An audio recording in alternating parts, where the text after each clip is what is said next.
नमस्कार. विठ्ठल आमचे जीवन ह्या तुकाराम गाथेतील अभंगाच्या या पर्वामध्ये मी सुरेश पंधारे एक साधा सोपा अभंग घेऊन येत आहे. सर्वांच्या परिचयाचा आहे अभंग. गुरु ब्रह्मा गुरु विष्णू गुरुदेव महेश्वर गुरु साक्षात परब्रह्म तस्मै श्री गुरवे नमः. श्री अवधूत चिंतन श्री गुरुदेव दत्त श्री गुरुदेव दत्त श्री गुरुदेव दत्त. हे चिदान देगा देवा तुझा विसर न व्हावा. गुण गायीन आवडी याची माझी सर्व जोडी. नलगे मुक्ती आणि संपदा संत संग तेरी सदा. तुका म्हणे गर्भवासी सुखे घालावे आम्हासी. अभंगाचे तुकाराम महाराजांच्या अभंगाचे जर प्रकार पाहिले किंवा सर्वच अभंगाचे जर प्रकार पाहिले त्या अभंगाच्या प्रकारामध्ये काही अभंग हे रूपाचे अभंग असतात, काही अभंग हे गुणात्मक वर्णनाचे अभंग असतात, तर काही अभंग हे विनवणीचे अभंग असतात. आणि हा जो अभंग आहे हा मागणीपर अभंग आहे. काहीतरी मागण्याच्या दृष्टिकोनातून जे अभंग आहे त्याला मागणीचे अभंग म्हणतात किंवा मागणीपर अभंग म्हणतात. त्या वर्गातला हा अभंग आहे आणि सर्वांचा परिचय आहे. आपलं सर्व वचन झालं की आपण बहुतेक हाच अभंग घेतो, हे चिदान देगा देवा. तर याचं अतिशय सोप्या भाषेमध्ये निरूपण करण्याचा यथामती आपण प्रयत्न करूया. शब्द बघा कसे आहेत. हे ची दान देगा. हे ची म्हणजे काय? च लावलं आहे ना, दुसरं काही नको, हेच पाहिजे मला. उद्या तुम्ही म्हणाल की तुला असं करतो तर तुला तसं करतो, तुला दुसरं देतं काहीतरी. जसं नचिकेताने यमाच्या गोष्टीमध्ये नचिकेताने यमाला मागितलं की मला आत्मस्वरूपाचं ज्ञान द्या, मला आत्म्याचं ज्ञान द्या. मला मृत्यूनंतर आपली अवस्था जी आत्मरूप होते, परमात्मरूप होते, त्या स्वस्वरूपाचं ज्ञान देत असं कठोपनिषदामध्ये सांगितलं. यमाने त्याला खूप सांगितलं की बाबा हे सोडून दुसरं काही माग. नाही, हेची माग पाहिजे मला. तसं तुकाराम महाराजांचा शब्द बघा किती मजेशीर आहे. हेची दान देगा देवा. तर हाचं दान द्यायचं आहे पण मला हेच पाहिजे. त्याच्यामुळं दुसरा पर्याय नाही, नो ऑप्शन. किती छान आहे बघा. आता या अभंगाला मागणीपर अभंग म्हणतात. काय मागणी मागितली? तर दान मागितलं. दान कशाला मागितलं? दान का मागतात? देवांनी दान मागा म्हटले म्हणून मागितले. त्याची गोष्ट आपण 2 मिनिटात पाहू. परमार्थाला अनुकूल असावं असं मागण्याची इच्छा झाली म्हणून दान मागितलं. आणि देवाकडं तरी काय मागायचं? देवाकडं मागण्याचं जे असतं ना त्याचा विचार केला आहे, सारासार विचार केला, विवेकपूर्ण विचार केला आहे, पारमार्थिक विचार केला, आध्यात्मिक विचार केला आहे आणि म्हणून हे मागितलं आहे. तर तुम्ही म्हणाल की देवांनी मागा म्हटलं आहे म्हणून मागितलं आहे, हे काय आहे? त्याची गोष्ट अशी आहे की एकदा विठ्ठल आणि रुक्माईचा संवाद चालू होता बरं का. आणि रुक्माई आणि विठ्ठलाच्या त्या संवादामध्ये देव असं म्हणाले रुक्माईला, बघा ना आपले जे तुकाराम महाराज आहेत ना, भक्त आहेत, सगळे आहेत, पण काही मागतच नाही तो. मग आता असं कर, तू जरा त्यांच्याकडे जाऊन बघ, काही मागतात का बघ. ठीक आहे. रुक्माईने काय केलं, आल्या तुकोबाबांकडे. तुकाराम महाराजांच्या लक्षात आलं, ज्या अर्थी रुक्माई आली, माई आली, आई आली, सर्व जगाची विलासनी आली, त्यात काहीतरी तर गडबड आहे. इतकं न समजणे ते तुकाराम महाराज काय थोडे थोडेच होते. त्याच्यामुळं त्यांच्या लक्षात आल्यानंतर गंमत अशी झाली की देवाने आपल्याला कशाला पाठवलं आहे हेच ती रुक्मिणी विसरली. आणि मग जाताना तुकाराम महाराजांनी म्हटले की तुम्हाला उद्या देवाने बोलवलं आहे ना. ठीक आहे, येतो. आता बघा, खरं म्हणजे तुकाराम महाराज त्या रुक्मिणीला म्हणाले, माऊली मी उद्या येईल हे ठीक आहे, पण मी आज धन्य झालो, कारण तुमचं दर्शन झालं. तुमचं दर्शन हाच आमचा पर्व काळ आहे, त्यामुळं मी उद्या येईल. त्याप्रमाणे ते गेलेले आहेत. म्हणून म्हटलं मी देवांनी सांगितलं मागा ना, म्हणून मागायचं आहे. वास्तविक इच्छा नाही आहे मागण्याची, पण देव म्हणतात आता निरोपच आला देवांचा, पण मागूया.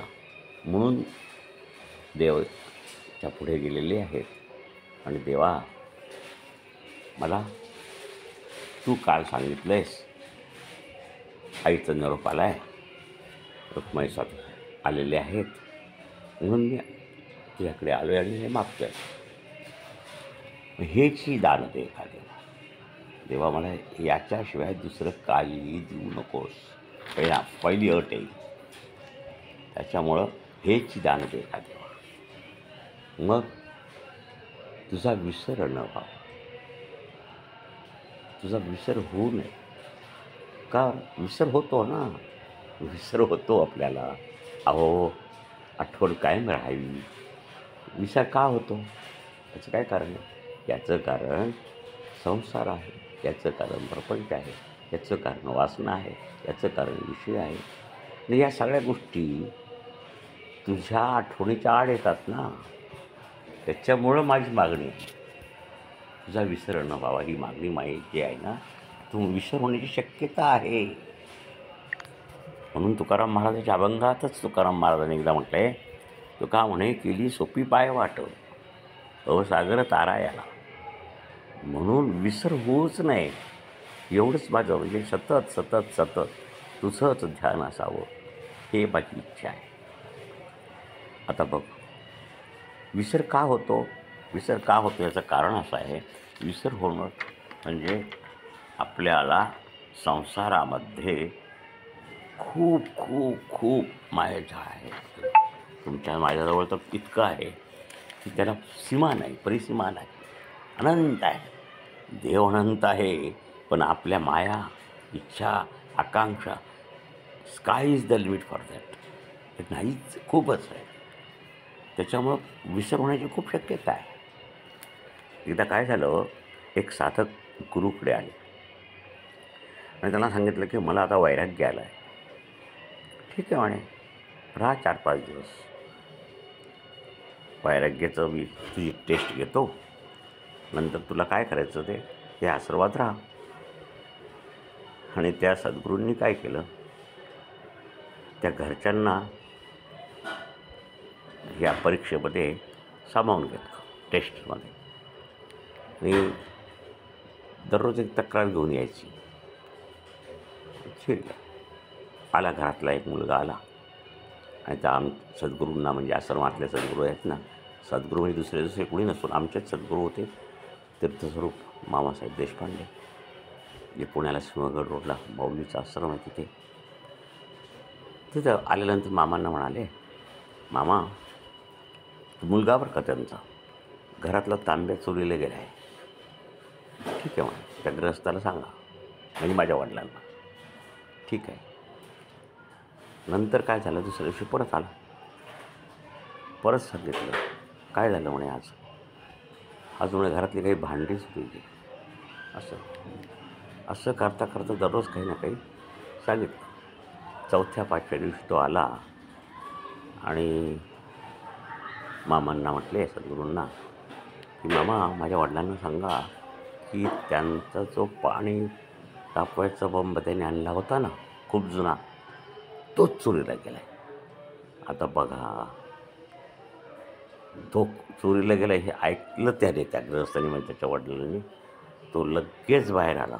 "हो मामा, हा बंब माहिती आहे का कधीचा आहे? आम्ही लग्नाला घेतला होता. खूप पैसे जमा केले होते." अरे बापरे बापरे! हा तर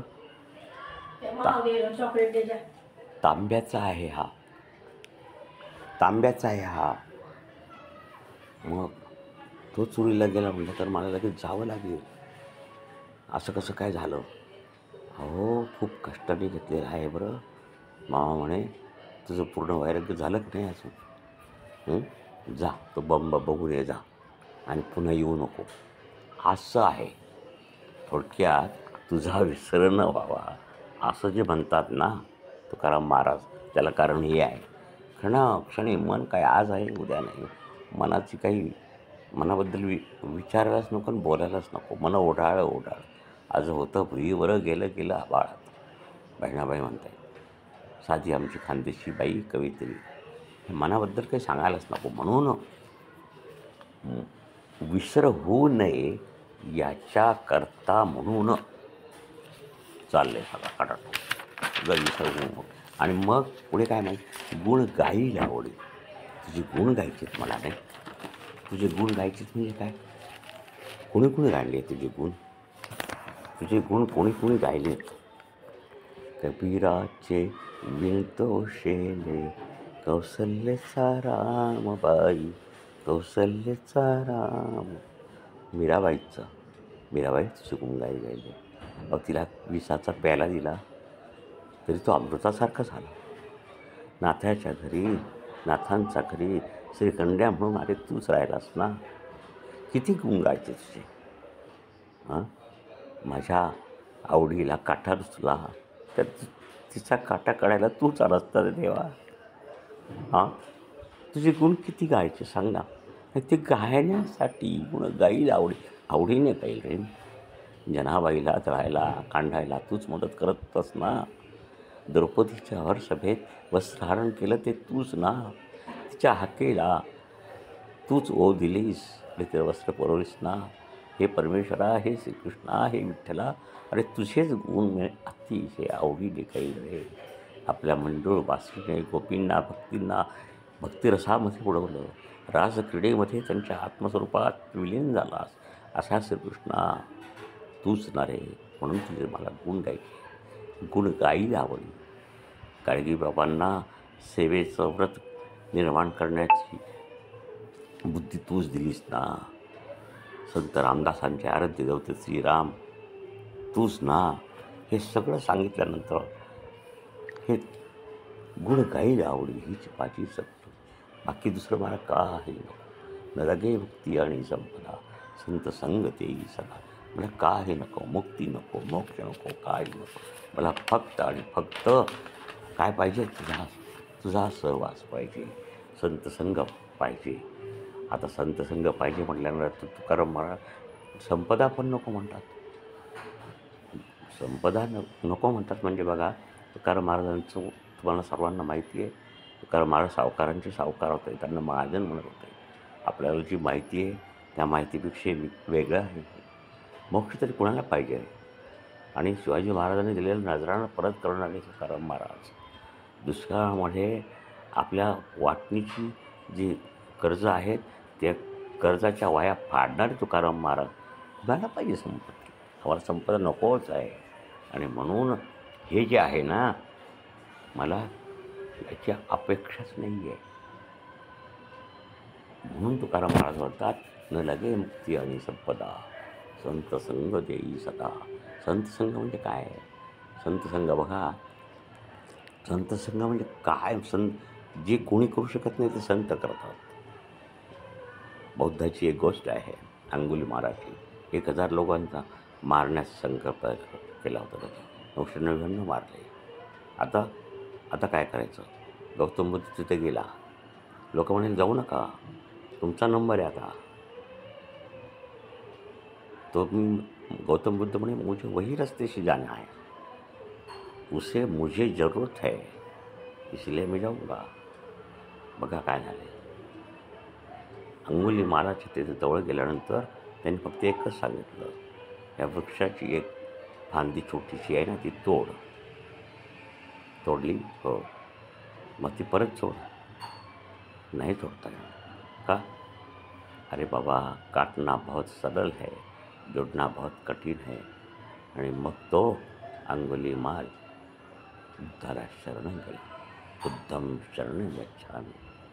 म्हणजे जो दरोडेखोर होता, ज्याने 1000 लोकांच्या हत्येचं व्रत घेतलं होतं, 999 मारून झाले होते, त्याच्यामध्ये सुद्धा नुसत्या संघाने, नुसत्या संत संघाने परिवर्तन झालं. असा संत संग दे मला, असं तुकाराम महाराज म्हणतात. कारण महाराज संत संग देई सुद्धा न आवडे भक्ती आणि संपदा मला काही नको. तुका म्हणे गर्भवासी सुखे घालावे आम्हासी. याबद्दल खूप चिंतन करता येईल. सुखे घालावे आम्हासी, गर्भवासी म्हणजे गर्भवासी का सुखे घालावे असा शब्द वापरला? कारण गर्भवासामध्ये यातना आहे, 9 महिने त्रास आहे, तरीही त्या यातना मी सहन करेल का? पुन्हा पुन्हा पुन्हा जन्माला येईल. मला जीवनमुक्त अवस्था नको आहे. जीवनमुक्त अवस्थेचं चिंतन आपण कधीतरी करू व्यवस्थित. जीवनमुक्त अवस्था मला नको आहे. जीवनमुक्त अवस्थेच्यापेक्षाही मला ह्याच अनेक जन्म घेऊन तुझा संघ हवा आहे, तुझ्याबरोबर राहायचं आहे, तुझं चिंतन करायचं आहे. कायम कायम कायम विठ्ठल आणि तुकाराम असं एकत्रच पाहिजे मला. त्याच्यामुळं मला दुसरं काही नको. तुका म्हणे गर्भवासी सुखी घालावे. गर्भवासा म्हणजे त्रास असला ना, तरी तोच त्रास सहन करून आम्हाला पुन्हा पुन्हा पुन्हा जन्माला द्या. जन्म कशासाठी? तुझ्या सेवेसाठी, तुझ्या सहवासासाठी, तुझे आवडीने गुण गाण्यासाठी, तुझा विसर न व्हावा एवढं दान मला द्या. एवढं करून आपण याचं चिंतन संपवूया आणि झालेली सेवा गुरुचरणी अर्पण करूया. सद्गुरूंच्या चरणी अर्पण करूया. गुरुर्ब्रह्मा गुरुर्विष्णू गुरुर्देव महेश्वरा, गुरु साक्षात परब्रह्म तस्मै श्री गुरवे नमः.